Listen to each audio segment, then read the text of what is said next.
Hello, old school role playing aficionados. I am trying to come up with a set of rules that will allow a role playing game campaign to be run completely without a game master. Um, it's going to be a partially programmed set of rules, but not completely. It's not going to be the equivalent of um, World of Warcraft or I don't even know what they call them. MMORGs or something like that. Um, but it's not something I want to take the human element out of. As a matter of fact, I want to throw the human element into it in what I think is a rather interesting way. And I'm going to need some help for this, but I'm going to make some videos on it. And this is the first of these today. The first thing I'm going to do is ask for some help getting hold of solo dungeon adventures. Um, Anything from roughly zero edition little brown books up through first edition AD&D. I know that TSR made some solo adventures. I know that some were published in magazines. I think one or two might have been done in White Dwarf. I know that some company did one called Castle Thrax. Another company did one, Judges Guild did one called Dragon's Hall. And, so I'd like some of those things. My basic idea would be a kingdom in which the gamers are the last hope. This is another one of these kind of Lord of the Rings things where an ultra powerful evil enemy is sending armies in gradually, and at first the armies are being beaten, but slowly the good guys are going to get worn down unless the party achieves some kind of supernatural quest along the lines of destroying the One Ring. Maybe for each dungeon uh, they successfully negotiated. They get one piece of the rod of seven parts or something like that, and it'd have some special power nobody guessed at the end of it. And the armies would be programmed to march through the kingdom, and we'd probably use battle system or chainmail or something like that to fight out some battles. And so for the old school feel, give people a chance to do some field battles, which would slow the enemy up if done well, but wouldn't ultimately be able to defeat him. But as I said, I don't want this to be just a completely programmed set of rules. I want there to be plot devices to it, plot elements to it, etc. Just no dungeon master. This is something that within the scope of the grand campaign, the players are going to have to put their imaginations into. And I'd like to share a little set of rules tonight. This involves getting some dice, but some rather odd ones. These are dice, if you can see them. I see a little hand there, and a dice with a dice picture on it there, and a magnifying glass, and a turtle, and this one's got an eye, and a castle tower, I guess, and a lot of different things. And those are Rory's story cubes, which can pretty much be gotten at any Target, any Walgreens, any CVS. I would guess Walmart, pretty much anywhere you wanted to go for them. And this is another well-known game. This is Boggle, or Super Boggle as it is now. And, these are just dice with letters on them. What I'm going to be doing with these is rolling for plot devices. And we're going to go ahead and do this right now, and I'm just going to give you the basics of the rules as I came up with them. You put which I've already done here with the dice that you're seeing, you put the dice into two bags. You put the Boggle cubes into one bag, you put the Rory story cubes into the other. You randomly draw 7 Boggle cubes, so 7 dice with letters on them. And you randomly draw 2 Rory story cubes, so 2 dice with pictures on them. And you take the dice in your hand, or however you want to do it, and mix them up a bit, and find something to drop them in.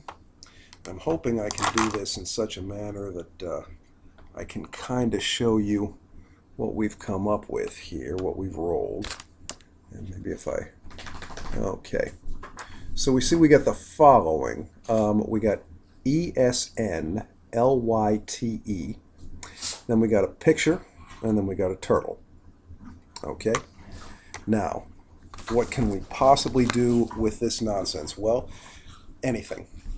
The idea is to make this into an idea generator. You saw me roll these right now, and I'm going to try and take the idea generator and generate an idea. And what I'm going to do is try to put the letters together into incorporate as many of them as we possibly can. That's Blackie the Wonder Dog there, interrupting my videos as he always does. Okay. All right, and what I've been able to just quickly put together here, and I'm hoping I can just pick this word up and hope that the tension on the letters will be enough to hold it together. Maybe this will work, and if it doesn't, you'll never know it, because I'll simply put all of these away and start this video over again. But we got the word steely here, S-T-E-E-L-Y, and we have one letter left over, and that is the letter N. Okay, and we have the two pictures. We've got the picture of the pyramid, and we've got the picture of the turtle. Now, what do we do with all this? Well, we're trying to come up with a way to use what we have here as a plot element. All right. Now, there's almost always a way to use symbols as idea generators. We got steely, we got the letter N by itself, we got a turtle, we got a pyramid. What's an N? What is it other than just the letter N? Well, it can also be a symbol for negation, but it can also be a symbol for the word and, can't it? Red beans and rice, for those of you who live down south, for example. So I'm gonna make the assumption that that's what fate meant us to generate here, and we've got the turtle. Okay, what's a turtle? Well, a turtle is slow. A turtle is armored.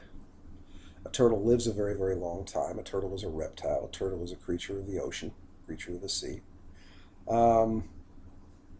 What's a pyramid? Well, a pyramid is very, very ancient. It is the edifice of a very great lost civilization. It is something that is rumored to have supernatural powers. Okay. For the kind of, and you always want to be thinking of this, through the backdrop of what it is you're trying to do. And what it is we're trying to do here is come up with a plot device for a D&D game, in this case. I'm hoping to come up with something generic enough that you could do it for just about anything, but for a D&D game for the moment. I'm going to say that what we've got here is steely, you got that word, and ancient, okay, sea being. How about that? What can we do with that? Well, let's say that our players are simply walking along the road someplace, through the forest or whatever. I'm going to say that they come up to a cave that possibly has some ancient being in it, and perhaps he can tell them, perhaps this turtle creature or whatever he is can tell them about something steely and ancient, maybe something heavily armored for protection, some kind of suit of mystical armor or whatever, maybe, or maybe some kind of heavily protected being, maybe a golem from a pyramid or something like that, or maybe maybe this does refer to an iron golem, steely and ancient lizard, or steely, ancient, and slow. I'm sorry, steely, ancient, and slow. That's a pretty good description for an iron golem. This then represents a plot device, not a monster that's going to kill them, not a magic item that they can use or manipulate, not necessarily anything like that, but a plot device that now goes in and affects the campaign. Okay, so for example, and this is how I've been trying to integrate these and doing it with some success in a game I'm running now.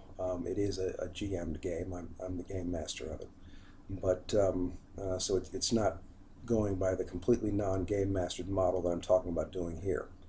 Um, but whenever the party at any point rolls a 20 on a 20-sided dice, then I roll for a plot device by this method. You know, um, you know, seven Boggle cubes and two Rory Story cubes, and we work on what comes up. Now, what we have been doing, if you'll remember, the Boggle set has a 90-second timer in it. You know, it's got a little hourglass, and I'm letting the players come up. I'm letting the players roll this first, and then we flip over the thing, and they got 90 seconds to come up with something that's a plot device that's going to be helpful to them. Okay, if they don't succeed, then I get to flip it over again, and I get to come up with a plot device that's going to be baneful to them. You know, and it has to pass a smell test in both cases. You know, everybody pretty much has to agree that you know, that what I've come up with makes sense, what they've come up with makes sense, etc. And it has to be used within the context of the adventure as it's going forward. It shouldn't just be something flying in completely out of left field. You know, this thing that I've rolled up here does not indicate that an iron golem just fell through the roof. Okay. It might indicate, for example, that the city they're trying to save, you know, or whatever, you know, that this points them in the way of, you know, an ancient iron golem or something like that that could possibly be controlled and used to drive off the marauding horde of orcs or whatever it is. But the trick to this is that you never add in another plot device except to do one of two things: either to advance or to resolve the previous plot device. Okay, so I think what I've come up with there is a neat idea. They come up with they're on a quest. To save their city from an army of, you know, 10,000 hobgoblins or whatever's coming through. They're looking desperately for some ancient you know, device that will help them out. And so they go ahead and we roll up this this thing here, and I see that my time is running short, so I'm going to make this a two-part vid and stop now.